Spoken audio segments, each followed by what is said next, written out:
Here I am. Thank you, Mr. Chairman. Thank you, Luisa, for this invitation. I feel very, pleased and enriched having the possibility to listen and learn from you all. I will offer to this experience, because this conference, it's really a learning experience to me. I will offer some thoughts based on what we do at our institute, which is a foundation named Sant'Agata. I know that no, it's okay, it's okay. It's a bit difficult to pronounce. Sant'Agata. It is a foundation named after one of the pioneers of a discipline, which is cultural economics. So our field of work is cultural economics. In other words, we are an independent research foundation trying to investigate and then apply the relation between culture in all its broad expressions and economic development. We have been, we are a small foundation, but with a very large network. We operate in many countries in the world. We have been recognized recently as foundation in official relation with UNESCO. We have a UNESCO chair on heritage economics together with the University of Torino. We are one of the 2 Italian institutes, members of the G20 network of training institution into cultural management. Our approach, this is an art installation which presented pretty well. We consider culture as a capital. In other words, in any cultural expression, including cultural heritage, we recognize a cultural value, artistic, documentary, historic, whatever you want, but also an economic value. If culture is a capital, it means that it is generated by economic process. Let's think to any historic city. They are obviously generated by economic processes, but also we recognize in that the opportunity, the potential to generate economic processes. So our hashtag is culture counts, heritage counts in this case, because of a number of reasons that you can read here. Material benefits, but also non-material benefits, what we can call the quality of life. Living in a cultural rich environment or heritage rich environment, it affects a lot our quality of life. So if culture is a capital, this is our assumption, it means that we can invest. It means that we should invest into it. But let me present a couple of questions. The first one, when we talk about cultural heritage, what are we talking about? This is a picture. Yesterday, Syria was debated quite a lot. This is a picture from Homs, San Giorgio Church. What is heritage in this picture? This is something that a picture that I use a lot in my presentation. It's the building, it's the remains of the buildings, it's the walls, it's the people gathering there for their ceremonies, celebrations. It's the combination of the two. Certainly is the combination of the two. So we, and when I say we, I speak to myself, first of all, we never have to forget that it's about people, this work. Cultural property protection is not for the property itself. It's for the people. From an economic point of view, which is my perspective, we all agree that from an ethical perspective, every man-made artifact deserves to be preserved. We all agree on that. But from an economic rationale, the problem is what is the level of preservation of man-made artifacts that maximize social welfare? Because resources are limited. And because, especially in this period, historical period, we are facing radical changes, climate changes, disasters, conflicts, war all over the world. This is a map by Munich Re, mapping all the disaster. I mean, every year there are insurance companies mapping disaster occurring all over the world, and the proportion of the last years are tremendously increasingly, and the cost of these disasters are tremendously increasingly. Not to mention the walls. This is a map from 2016, and I was impressed when I was looking at that, because in 2016, it is considered the year in the whole history where the highest number of frontiers of walls were built in the entire history of humanity. 2016, yesterday. And yeah, we all know that conflicts are really everywhere, very close to us as well. Not to mention, not to forget, all other threats. Here are just some of the threats affecting our heritage. Tourism is a threat. Mass tourism is a huge threat.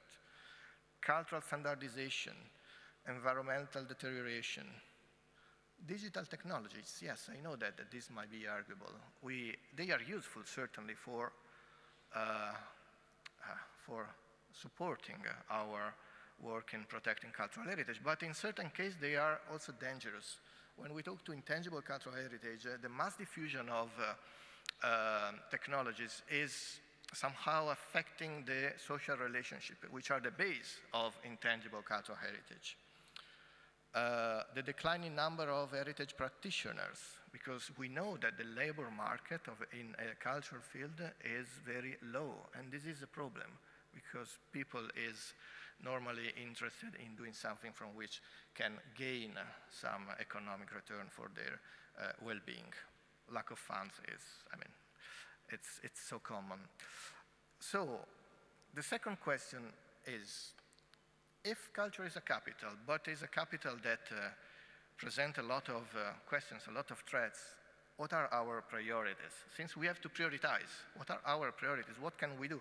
What tools do we have? I tried to list 10 main points coming from our direct experience. If I were to choose 10 points, first of all, we need to speak the same language. All of us.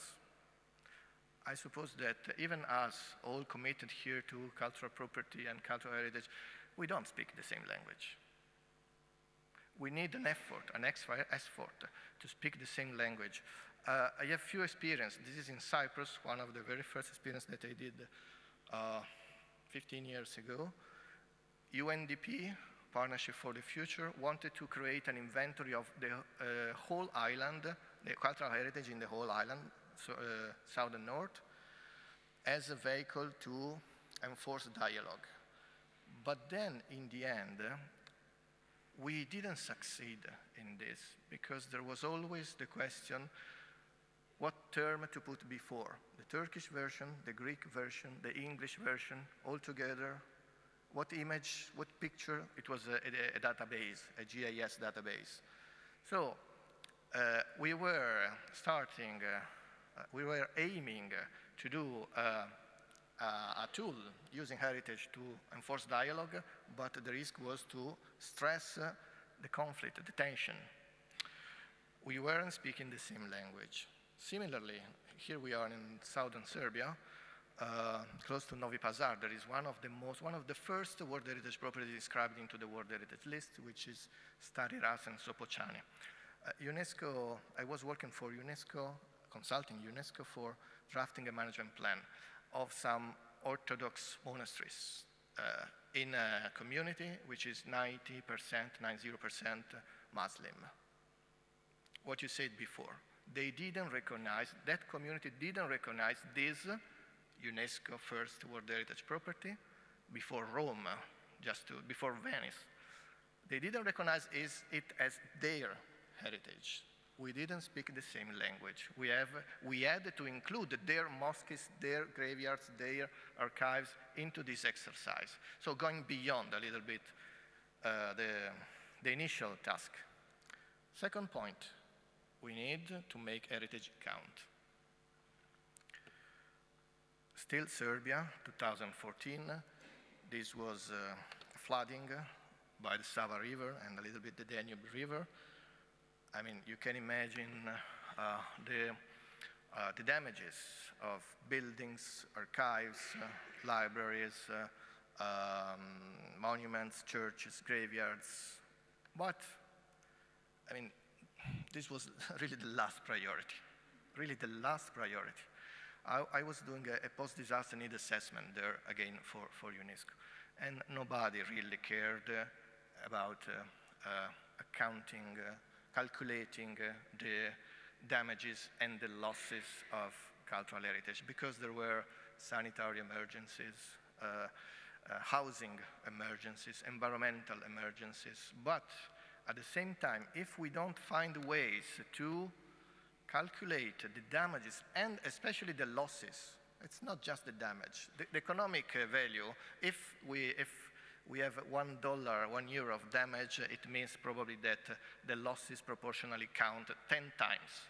So it's not the wall which is collapsed, the main economic damage, it's the loss. If we don't find creative ways to measure this economic value, we lose the possibility to make restoration, recovery, to make a use of heritage for the future. And heritage counts. This is, I mean, we do quite a number of economic impact studies. This is Museo Egizio, which is one of the most important, efficient museums in Italy, based in Torino. They asked a few years ago, and now they are asking again, to calculate their economic value.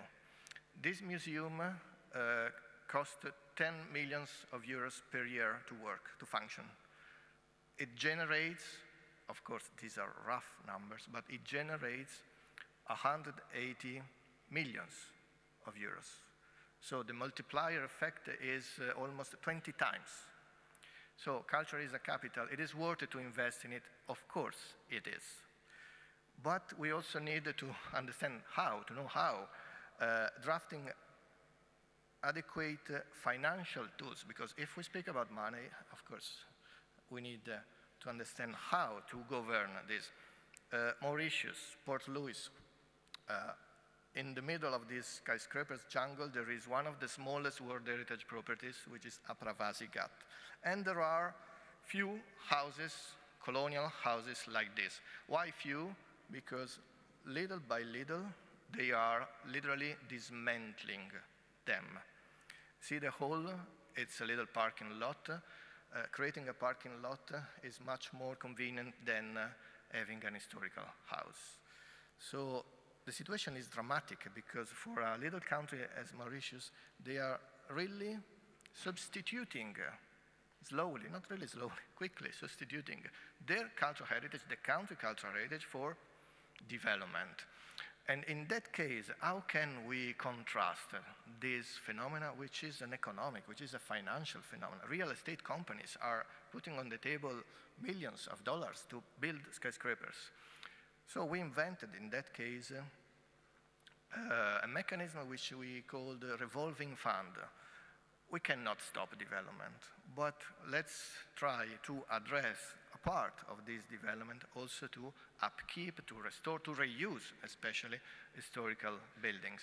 And we started working with the Ministry of Culture in that case, then we passed it to the Ministry of Tourism, then we ended with the Ministry of Finance, because it is a financial measure that we were in need to put in place to contrast the cancellation, the erasure of historical texture of the city. Similarly, we are doing in other cases, this is a project that we are doing now together with Cato Heritage Without Borders in Albania for the Spatch prison, identifying proper exit financial tools to make heritage sustainable. And to make all this, I mean, to invest into heritage, we need to build community awareness. These are some samples of works that we did in Pakistan, in this case, Sikh temples, or in Turkey for the Agora of Izmir. We need to look at the stones, we need to look also at the people. So to develop the community together with the technicalities of preserving cultural heritage. We also need to empower organizations, because all these works, if there are organizations, even small NGOs, which are really able to operate, I mean, all this investment logic could not happen without groups of people working into cultural field, cultural heritage field, which are enough organized. So empower your organization from a managerial point of view, from the capacity to plan, to make projects. This is fundamental in creating room for investing into cultural heritage. This is something that we do for a number of organizations. You cannot imagine how many demand of organizational empowerment we received in the last years from small or big organizations. And the other point is to make organization networking, working together. EU cooperation, since we are in the European Union, I appreciated the project, I mean the activity of the National Museum in these terms are fundamental to empower organization. Integrating the instruments. We have a lot of instruments. It's like a jungle of instruments. Management plans, this is a work that I did in Naples. This is Naples, garbage emergency 2010. UNESCO asked for a management plan. But management planning for World Heritage properties or heritage properties in general sometimes need to be integrated. Kotor Bay, tourist pressure, enormous tourist pressure, heritage impact assessment. So management plan is not enough. We need to complement the tools, but we need also to make the tools work together, not just separate categories. We are doing currently an heritage impact assessment in Italy. This is Genova, building a zip line very close to the historic city center. Or other sites, Angkor in this case, demanding for understanding what is the economic impact of the site. And in this case, it is a site that it is very under pressure and presenting several issues also in relation to the local community. Strategic planning. So very often we don't really approach cultural heritage in strategic terms, in planning terms. We need to do that. We need to attach the role of cultural heritage to larger policies.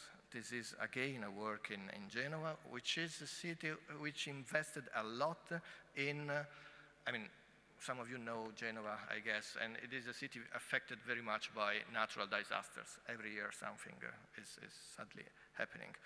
But they decided to put their cultural heritage at the core of their resiliency strategy, which is something very innovative. And we need to find a role for cultural heritage into local strategies and into national, international policies. If we don't touch all the projects that I was listening yesterday, all the projects that we do or we try to do to larger policies, we are losing the major part of the opportunities. So we need really to connect cultural heritage to policies. This is a work on analyzing cultural policies that we just finished for UNESCO in the Western Balkan region. Without that, we lose opportunities. We just stay in our little angle. Point number 9, we need to constantly disseminate knowledge, build competencies. This is something that we do with a few master programs together with the University of Torino. This is one specifically targeted on cultural property protection in crisis response in collaboration with the Italian Army, the Carabinieri, a number of institutions. We need to create room for competencies, and this is again an investment. All these points to me are responding to the logic of how to invest into cultural heritage. Some of the initiatives that we did last year with some of the people who actually are present here in the room. This summer school on post-conflict recovery of cultural heritage together with ICRAM is the one that Luisa just mentioned before. We work, yesterday it was mentioned, Fausto Poccar, who was the chairman of the International Institute of Humanitarian Law in Sanremo, which is another institute with which we are operating, we collaborate, and with them we are building a new training program to be proposed at the global scale. So hopefully for next year it will be ready. We need to disseminate. This is not our project, but I wanted to mention it because it's made by Carabinieri, the TPC, together with the Conservation Center of Venaria and a few other subjects. But our role, once I was aware of this, we decided, and they still don't know, so it is a preview, we decided to diffuse it through a network of 600 museums in Italy, which are belonging to our network. So every occasion is good to transfer knowledge, to build relationship, to enforce networking, to push. This is a public program that we are doing with the Royal Museums of Turin about Africa, to push institutions to maximize their potential role of disseminating our knowledge, our question about cultural heritage. And the very last point which I want to mention, it is the most important one. If we want to invest into cultural heritage, we need to build trust. This is true for any investment, any market. We need to trust, and we need to build hope. And this is extremely difficult in those contexts which have been affected by conflicts for maybe years. Syria, again, a few years ago I was introduced to the situation in Syria. And then, I make it short, I decided to, the question was, what can we make for Syrian cultural heritage? Very little we can make, but if there is a way to build some hope for the future, is we have to spend this, let's say, coin, this chance, investing into the people who are supposed to build, to recover the country. So it's not about the stones, to me, honestly speaking. It's not about archaeological sites, architecture, cities. It's about building capacities of professionals, building hope before then capacities. We are talking about people studying cultural heritage matters in all the country who have been detached by the rest of the world for half of their life. How could we think that they are going to recover their country when that would be possible, being separated by the rest of the world? So we invented this little project, Heritage Beyond Walls, where the keyword is beyond the walls. We need to go beyond the walls of the world, our distance, our barriers, the barriers that we have in our minds as well. And after 3 years also, we decided to establish a little fund, which we named EBLA.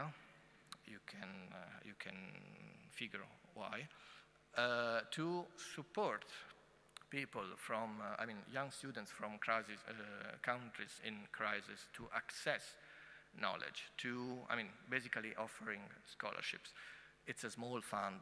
The demand for this is extremely incomparable to the resources that we have. But still, we believe that it is something due, ethically, but also rationally speaking. It's an investment for the future, for them and for us. Because, and back to Syria again, heritage can really play the role of an economic asset for the recovery. And again, heritage is not just the physical one. I don't like to categorize physical, tangible, intangible. It's all heritage. It all represents an investment. We did also this initiative last year in Torino, an exhibition on the Damascene Rose. Because, again, we really believe that we were in need to provide voice to that people who have been isolated and still are isolated by the rest of the world. And it was, again, a small operation, but a very, very meaningful. This was a projection of a documentary, The Oath of Syriac. Just a few pictures. The concert directed by the director, Műszaki, of the National Orchestra of Syria, and another concert by some young people.